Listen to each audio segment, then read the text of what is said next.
సాంగ్ను plan చేస్తున్న గోపిచంద్. బాలయ్య బాబు, గోపిచంద్ మలినేని కలయికలలో రాబోతున్న సినిమాపై భారీ అంచనాలున్నాయి. అయితే తాజాగా ఈ సినిమాకి సంబంధించి మరో క్రేజీ న్యూస్ వినిపిస్తోంది. ఏప్రిల్ 3వ వారం నుంచి గోపిచంద్ మలినేని కొత్త షెడ్యూల్ను ప్లాన్ చేస్తున్నారు. రామోజీ ఫిలిం సిటీలో బాలయ్యపై సాంగ్ను షూట్ చేస్తున్నారని తెలుస్తోంది. అన్నట్టు సాంగ్తో పాటు ఒక యాక్షన్ సీన్ను కూడా షూట్ చేస్తున్నారు. ఇక ఈ సినిమా అనౌన్స్మెంట్ పోస్టర్తో బాలయ్యను ఒక రాజుగా చూపించారు.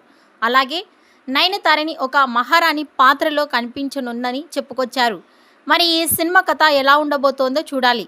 అన్నట్టు గతంలో బాలయ్య, నయనతార కలిసి సింహ, శ్రీరామరాజ్యం, జైసింహ వంటి చిత్రాల్లో నటించి మెప్పించారు. కాగా సతీష్ కీలారు నిర్మిస్తున్న ఈ పీరియాడిక్ సినిమాపై ఇప్పటికే భారీ అంచనాలు ఉన్నాయి. ఈ సినిమాకి తమన్ సంగీతం అందిస్తున్నారు. బాలయ్యపై సాంగ్ షూటింగ్పై మీ అభిప్రాయాన్ని కామెంట్స్ రూపంలో తెలియజేయండి.